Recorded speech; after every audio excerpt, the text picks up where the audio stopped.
Good morning, ladies and gentlemen. I haven't spoken to you for a few days because you've been busy with your lesson plan. Thank you to those who've handed it in. Now, some of you are wondering why you get the lesson plan back. It's very strange. Why don't I just give you a mark? Well, this is what I do. You write the lesson plan and I read through it. Now, if you have copied from somebody else, I don't have a problem with that. That's your conscience, not mine.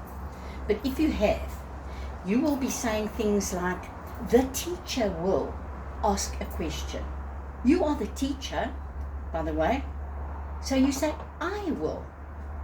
But if that person that you've copied from has gone and taken it off somewhere, then they will say, the teacher. They won't have caps taken from the right page, perhaps. So those kind of things are the telltale signs that tell me that this is not your work. But I don't take marks off that. That's not what I'm here. I'm not playing policeman. But you have to live with that. But what I'm saying to you is that what other tutors do about the lessons is their business. The way that I mark them, I've explained to you what I do. All right? I go through this lesson plan with a fine-tooth comb. It is a lot of work and it takes a long time. But that is what I was employed to do. So I go through this lesson plan very carefully. I make corrections. I type them in for you. I underline what is important. I write things there. Don't do this or find something. I go through the whole lesson plan and I give a mark, a rough mark, 50%, 55%. And then I give you a chance to correct that lesson plan and resubmit it to me. So that instead of getting 50%, you can get 65%. Now, does that not sound normal to you? Because some people just send it straight back to me, the way that I sent it back, which tells me that you're really not interested. And I give you the choice. I say to you, would you like to submit this or must I just give you this mark? I don't tell you what the mark is, obviously, because I'm not going to give you that choice. But I say, do you want to resubmit it? And you say, yes, please, I want to resubmit it. And you send it back with exactly the same mistakes on. Well, then it shows that you're really not interested. So please, that is the way I'm working with these lesson plans. I have 5 lesson plans outstanding, and I need them in today. And at the end of this, I'll tell you why. I quickly want to run through it. The routine information that you're giving me, I am surprised. It is really good. There have been very few corrections I've had to do. So when I start marking and it says routine information at the bottom, I write good. And I think, ooh, this is going to be really good. And then I get to the specific aims and you've made them up. The specific aims come from the CAPS document. Nowhere else. Don't be too lazy to go and look for them. It takes me sometimes a half an hour to find the specific aims. But I have to check them. I have to see that you have written the correct specific aims. Lesson objectives, very good. I'm very surprised. But please remember that you must watch the kind of verbs you use. If you are talking about your lesson objectives and you get to values, you mustn't say they will be able to give me the information. No, they're not giving anything. They're not using it. They are feeling it. So they must feel. Learners will feel. Learners will be able to. Learners will know. So that you've got those 3 and you know what they are. Right. Whew. Now we come to teaching strategies, and I learned a whole range of new strategies that I've never heard of before. And that's another telltale sign. You've copied it from somebody else, and somebody else has handed it in like that, and that tutor has said, that's fine, there is such a thing, and then you give it to me. Some of them that I've got in teaching strategies, one of them will be display pictures. What kind of strategy is that? Display pictures. Demonstrate, maybe, yes, because you'll be showing, but not display pictures. There's no such strategy. And then the best one was a smart test. That's the strategy I'm going to use, smart test. I don't know if it's something like a smartphone, a smart car, smart test. I don't know what it is. So please be very careful that the teaching strategies that you write down, you know what they are, and you're going to use them tomorrow or the next day or the next day or the next day. Teaching strategies are explanation, question and answer, discussion, whole class teaching, group teaching, demonstrating, role-playing. Those are all the kind of teaching strategies. And some of you are getting very mixed up with teaching strategies and resources. Teaching strategies is what comes out of my head through my mouth. Resources are what I bring with to show them. Resources, most of you have realized what those are, and I've had some very nice resources brought to the lesson. Then we come to the introduction. Now, the introduction, a lot of you are using a video. I go and try and retrieve that video and there's no such thing. Or I go and retrieve the video and it's some lesson from somewhere. Now, you can't show that to children. And the other thing I want to say is that if you are using an introduction, a video, please don't show the whole video, because then when you've shown the whole video, you've done the lesson. It's always a good idea just to show a certain part, the beginning, and then leave it until the end when you show them the whole video again. But don't go and show them the whole video here and the lesson's over. Right, then we come to the development. In the development, a lot of you have done the correct thing and written step 1, step 2, step 3. But then when you are using an interactive chart, which you said here in your resources, you only use it at the bottom here of the lesson. An interactive chart comes right at the top of development. When I start teaching, I take out that interactive chart and I put it up. And there's nothing on it, except the French Revolution, because I've told them now that's what the lesson's about. And please don't tell them about it in the introduction. So there is my interactive chart. And now I start. Where is France? And I have a little map there. What were the causes? And I put the little flashcards up as I'm talking. What was the result? And I put the flashcards up of what the result was. All the while I'm busy teaching. All the while. And I'm using this chart.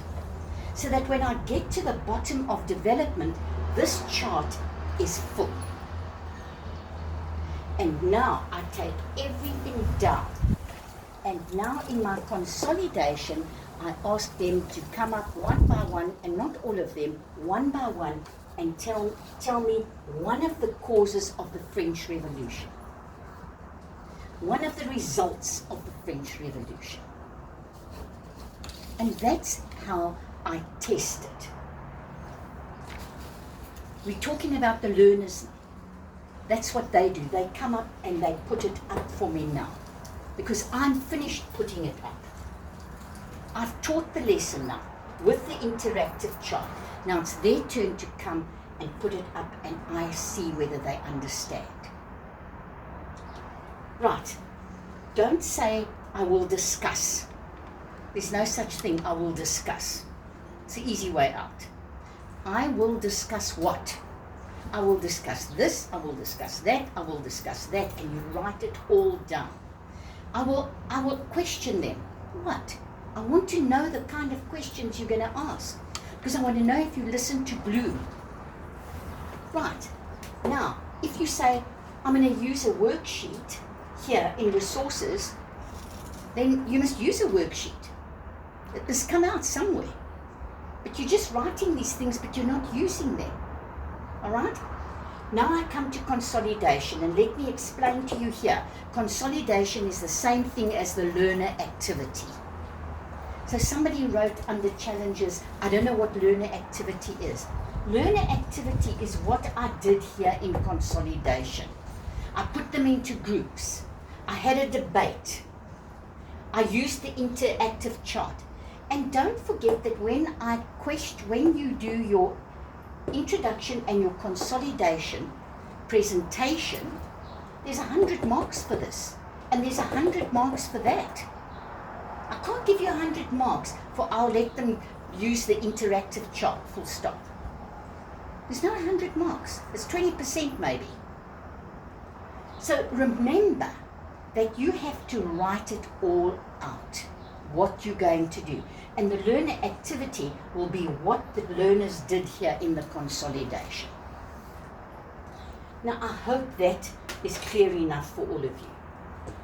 Now, tomorrow, you are going to do a presentation. And I want all of you there by 8 o'clock. It's extremely rude to get there late and interrupt somebody when they're busy giving a lesson. Everybody has to be there. Why?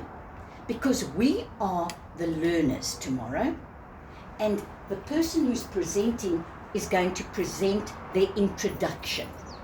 And we've got to be there to support them and to help them and to pretend that we are the learners. And we learn from it. Because that person might do something really fantastic. And you'll be able to write it down and say, I'm going to use this in my next lesson plan. We are learning from each other. Not remotely, where you're sitting in res and this person's doing their presentation. We all have to be there at 8 o'clock. Now, it's called cooperative learning. We're all learning together. And that's what we spoke about as one of the teaching strategies as well. Okay, now, we're presenting our introduction. It is going to be 5 minutes. That's all you get. And I'm sorry, I don't like doing this. I've never done it in my life, but I'm going to have to time you and say, time out. Sorry, 5 minutes are up. Because that's the only way we're going to fit 18 people into our hour and a half. Monday is useless. We can't go near college. Tuesday is a public holiday. So we're running out of time. So if you get there, you must be prepared. Please. I don't know where I said it, but be prepared when you get there. Know where the video is, where you'll find it. Don't stand up and say, oh, I had it here. Can someone lend me a computer, a laptop? I haven't got. No, it's not going to work. You've got to be ready there with everything. Any kind of resource that you're bringing, you must have it there. And you must pretend that we are the children. Don't say, well, when I give my lesson, I would do this and no, do it. We're there. We're the children. So in other words, you'll stand up tomorrow and you'll say, my lesson is for grade 10. History lesson, causes of the French Revolution. And it will go like this. Good morning, boys and girls. How are you? Yes, today I'm going to, and then you do something, whatever you're going to do for your introduction. You show them things that you've brought. But you don't say, today I'm going to do the French Revolution. I don't want to hear that tomorrow. Now, if you go to your presentation skills and you read them, there are things there that you need to be very careful about doing. The first thing is your dress. Don't come there dressed scruffily or casually. You are a teacher tomorrow morning. You are the teacher. You have a pair of long pants on. I know some of you only have denims. That's fine. You have a pair of decent shoes on, not slops. And you have either a t-shirt, one of those golf shirts, or you have a normal shirt on. The ladies have a decent dress on, decent length, not down here and up here. And you arrive looking presentable, like a teacher. You do not fiddle like this as you're talking.